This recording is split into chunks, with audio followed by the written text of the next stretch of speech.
chopper! Hi and welcome to Get to the Chopper. I'm a nervous Nathan Ferguson tonight because the man beside me, he might steal the show. He's the voice of Power 100 in the mornings. Archie, welcome mate. Try not to steal my thunder, please. Hey, I would not dream of doing that, mate. Thank you so much for having me. It's a real honour to be here on Get to the Chopper. Well, the reason why we've got Archie on is because Power 100 are a great sponsor of the club. And also, Archie, you're doing some nice work in the mornings on air with some of the players, chatting to them regularly and promoting the team and promoting the club. So thanks very much for that. No worries. Now, there has been a bit of controversy though when Archie does his quick fire questions. I know young Dylan White, he wasn't real happy with Rob Louis after this little comment. Who's got the worst taste music in the team? Ooh, I'm going to go Whitey, young fella. And the skipper Josh Chudley bagging Bally every chance he got. Well, that made Michael just a little bit upset. Look, I don't tell the players what to say. I thought I'm going to put them on the spot. I know, one of my favourite things about footy is the camaraderie in the sheds and all the players, ripping on each other. And I just thought I may as well just put them on the spot on live radio, see how they go and, try and stir them all up. But they've been responding to it really good. I do actually feel a bit sorry for Belly. I've not met Belly yet, but he really copped it from the skipper, Josh Chudley. So I think it's only fair that at least in the next, couple of weeks, we better get Belly in to defend himself because I thought that was a little bit unfair. And to be fair to Josh, Belly actually cops it from everyone. Okay, righto. But mate, you've been doing it for a couple of weeks now. I guess just tell us a little bit about sort of why you got involved with trying to get some more promotion for our guys. Well, mate, being a sponsor of the local footy club is so important, especially in, a place like Townsville where footy is so important. Yeah, so I've been at Power 100 and in Townsville since February. So I was living over in the United Kingdom for a couple of years and I got here and to be completely honest with you, I didn't know anything about the Mendi Blackhawks. Obviously I heard about North Queensland Cowboys. So as soon as I found out that we had a sponsorship and such a connection with this club, I thought, well, we've got to get these players in there and have a chat. And getting the players in, it's so good for us to get to know them a little bit better. And, everyone's got a personality at a footy club this size and, it plays such an important role. So it's a good laugh. I do have to say, though, and look, I don't want to jinx anything, right? But so far I've had Khalifa, Rob Louis and Josh Chudley all come in, right? Following coming on the show, that next day when they play, they either score a try, get man of the match, or have a fantastic performance, right? So I'm not saying you should come on the show because it's going to make you play well, but it's fantastic. I'm looking forward to whoever comes in on Friday because I just know they're going to have a blinder the next day. Maybe we should get the whole team in. We Cram could. them in the studio. We could, yeah. Now, mate, when you are at the games, you have to get into it, right? Because you sit with some of the most passionate fans, the ground crew. They are vocal, to say the least. You can see when the opposition team and the referees come on the field, they start rubbing their hands together. It's like lamb to the slaughters. What's it like sitting with those guys?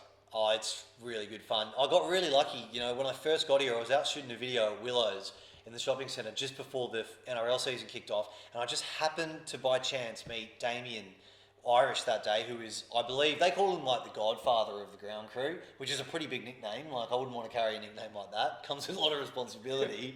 But I luckily met him that day, and the first thing he said was, if you ever come to Blackhawks, you're welcome to sit with myself and the ground crew. And I didn't know anything about it, but, Webby and Tash and all the guys there, they just make it such an enjoyable experience. They've got all these rules as well, when you watch games.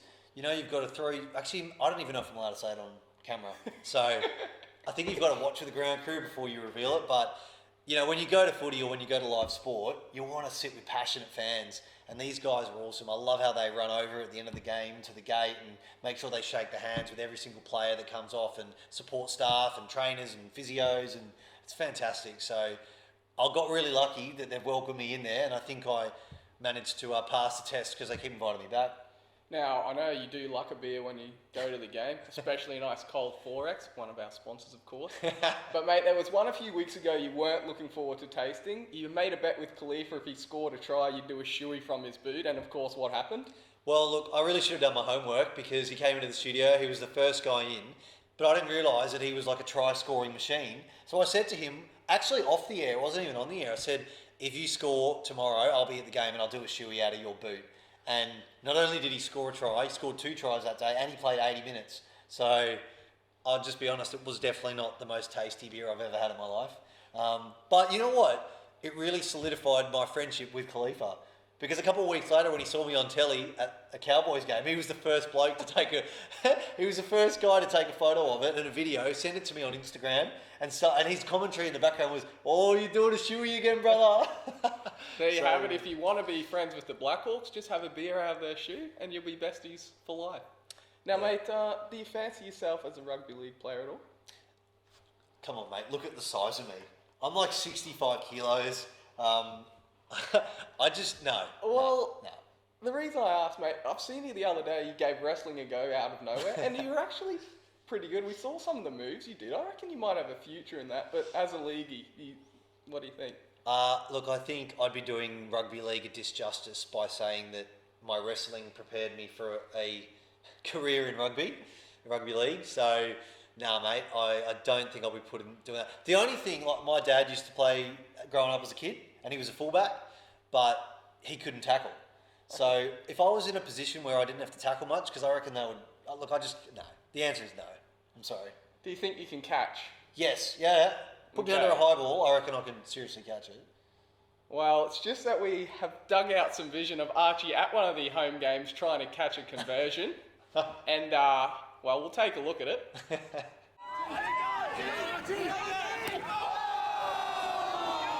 Well, there it is, mate. It wasn't your best effort.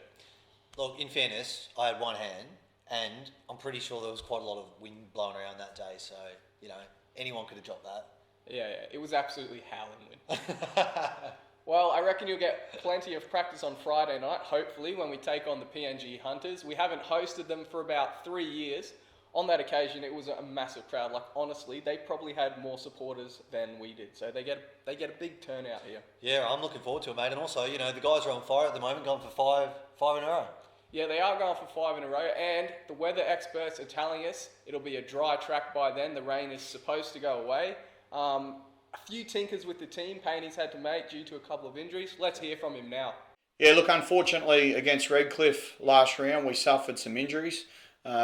Young Tommy Chester's undergone surgery, hopefully not out for too long, a minor foot injury. Also, I won't try and pronounce his last name, but Massey, as we call him, our flying Fijian winger, he's succumbed to a slight tear in his hamstring. So to cover on the wing for Massey, Jordan Lipp comes off the bench and starts.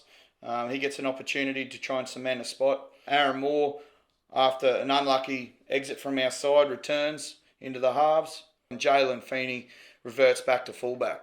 Fortunately, we have the experienced Joe Boyce returning, which adds some much-needed strength to our forward pack, as well as Emery Perry, who was away with Cowboys duties. So the things we need to be better at from the Redcliffe game, and the things that we certainly need to be good at this weekend against the Hunters, who were quite good against last year's premiers in Norths, and nearly got away with the victory, are much the same, which is pleasing. And it gives us a real clear focus on our attitude to defence and our willingness to be physical. Once they get momentum, they look to young Matthew Jesse as well as Terry Wappy. They're both very dangerous in the backfield. It's also a significant game for us because it gives us the ability to start our second short-term goal block on the front foot. So fingers crossed we get the chocolates, and looking forward to Friday night. And it's Tommy Chester's birthday today, so happy birthday, Tommy, and all the best with your recovery, mate. Now, just a reminder, the under-21s are also in action on the weekend.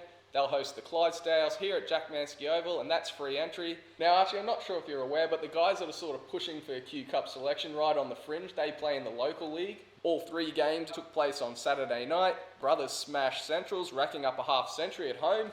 Jamin Moore powered over the line in the Miners' draw with the Devils, and the prop spoke to me about the relief of getting off his nudie run so early in the season. But he also admitted he might have caught a case of the white line fever right at the end of the match when it was up to be won. Happy to get over, so don't have to worry about it no more. Just getting past Mickey Carroll, so that's all that matters. Probably should have won it in the end myself. 3 minutes to go, I should have offloaded it, and I was second guessing myself, and ended up getting held up by a winger, so it wasn't too good. But yeah, it's a good bunch of boys. It's a good crew out Charters Towers, big crowds and that. So yeah, me and Franey, we love it there. So yeah, it's good. Hopefully keep getting better. And Jack Johnson was strong for Burdekin as the Roosters handed Herbert River their first defeat. The visitors produced a few long-range tries and the Crushers couldn't recover. Let's hear from Jack. We've put in a couple of poor performances in a row, so that was definitely something that we wanted to rectify. We made a really good start against Herbert River in the river. which is tough to do. They're very good at home. Like I said, we started really hard, and I don't think the Crushers were quite ready for our width and our speed. The past few weeks, our defence has been like probably the shining light. We've just really struggled to put points on the board, and then we managed to hold the footy on the weekend. Yeah, so we just went out all guns blazing, and I think we put in a pretty good 80-minute performance. Round 5 action sees Norths host Herbert River, Western Lions will take on Centrals, and Burdekin's battle with Brothers on Sunday is in air. And Archie, that's a wrap, mate. I know you've got an early start in the morning. Thanks very much for coming on the show. You better get yourself off to bed. Oh, 100%. This is way past my bedtime, mate. No, honestly, thanks so much for having me on Get to the Chopper. It's an absolute privilege to sit here and be part of the club and help support the Mendi Blackhawks, and I look forward to continuing to do that as the season goes on. And if you haven't come onto the show and done 5 shoot yet, I look forward to seeing you there, because it basically means you're going to have an absolute blinder the next day when you wear that jersey and you represent the club. So actually you have to organise that, so it's all on you, mate. All right, well, players, put your hand up for Friday. Now, mate, we're going to give you a quick plug. Seriously, you've been doing such a great job. So everyone, tune in to Power 100 in the mornings and listen to this guy. And remember, you can stay up to date with all your latest Mendi Blackhawks news by jumping on the website and our social media pages.